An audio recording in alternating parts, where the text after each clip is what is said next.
If you are applying for a new job in 2026, you've probably heard some conflicting information. Are you supposed to apply to a massive volume of applications or just a few? Do you need to beat this applicant tracking system who's going to be the ultimate decision maker in your fate as a candidate or not? Do you actually need to customize your resume for every single job you're applying to?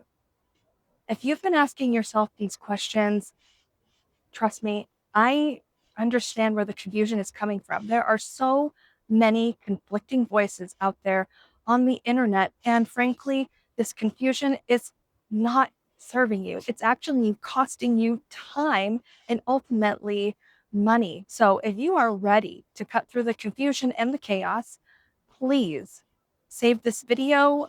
You're going to want to watch this. But before we get there, my name is Kim. I am a big tech recruiter and career advancement expert.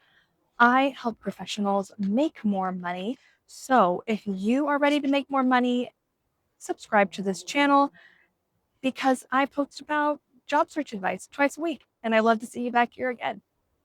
All right, let's get to it. Today, we are going to talk about the three common pieces of job search advice that I see out there on the internet that is not serving you as a job seeker. The first is to apply to a high volume of jobs. There is not a week on LinkedIn that I don't see some post that says, I hired someone with no experience because I liked their attitude. Now, don't get me wrong, attitude is important, and people want to work with people that they get along with. But if your strategy is to apply to a high volume of jobs, whether or not you meet the basic qualifications, ultimately you are hurting your chances. And here's why. As the person who was on the other side of that screen when you apply, I can tell you that roughly 1/5 of the applicants I receive actually meet the basic qualifications for the jobs that I'm hiring for, not the preferred qualifications, not the wish list of the hiring manager. I'm just talking the basic qualifications. That means 4/5 of the applicants are investing energy in an application online that's not yielding any forward momentum. Folks, your time is precious and you want to be making effective movement in your career. You want to be moving forward in a strategic way. So, my suggestion is to apply to any jobs that are of interest to you by all means. So, if you are targeting stretch roles, go ahead and do that.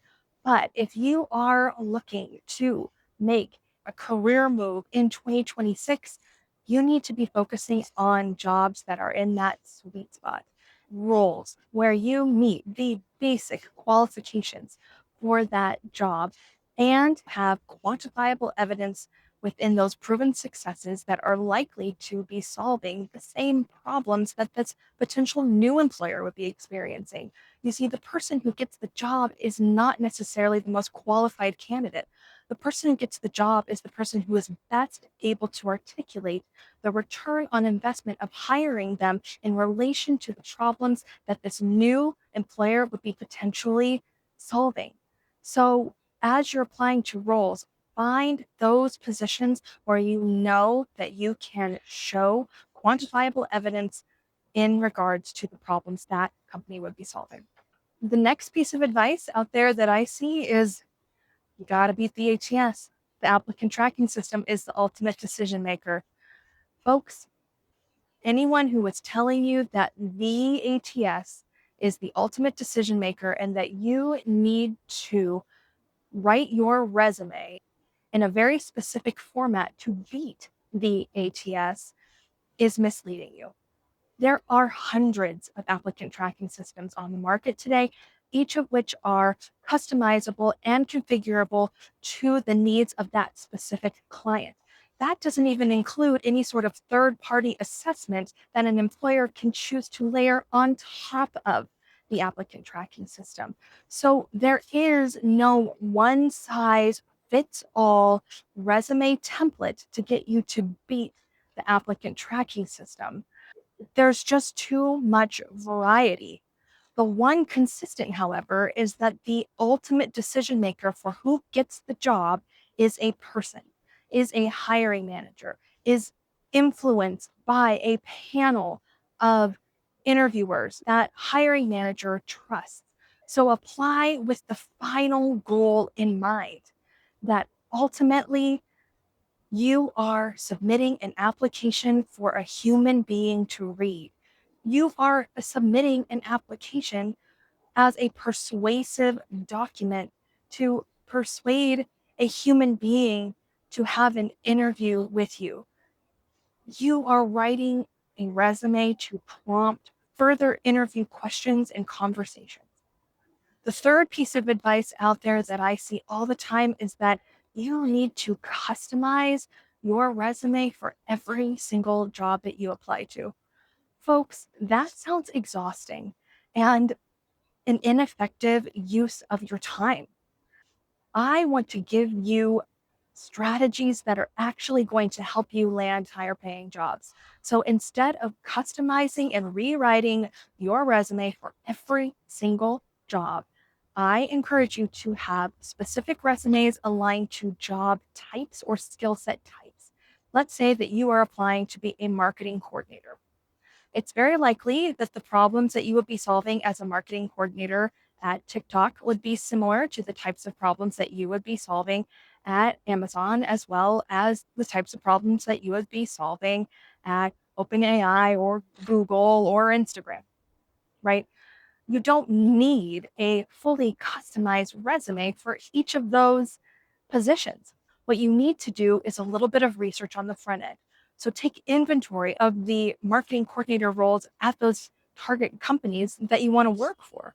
Identify the potential problems that you would be solving that are consistent across all of those roles. Also, identify the common traits and skill sets that you would need to showcase, and then include those in the one resume document and utilize that resume for all of your marketing coordinator positions that you're applying to. Now, let's say that you're applying to a few different types of roles. Let's say you're a senior software engineer and you would be interested in an individual contributor role, but you also have people management experience and project management experience. So you would need then three different types of resumes, one for each job profile type. And you would do the same kind of research. Senior software engineer at these companies would be solving these similar problems. Same for the management role and the programmatic work. Then, when you're applying to jobs, you use one of the three types of resumes that best aligns to the type of job you're applying to and use that one. You don't need to rewrite your resume hundreds and hundreds of times. Folks, there are so many other myths that I see there on the internet, but we could be here all day. So please give my channel a follow. I would love to see you back here again and forward this video to someone who's currently job searching, who's confused by all the conflicting advice up there, and who wants to job search with clarity instead of chaos. Thank you so much and happy job hunting. Bye bye.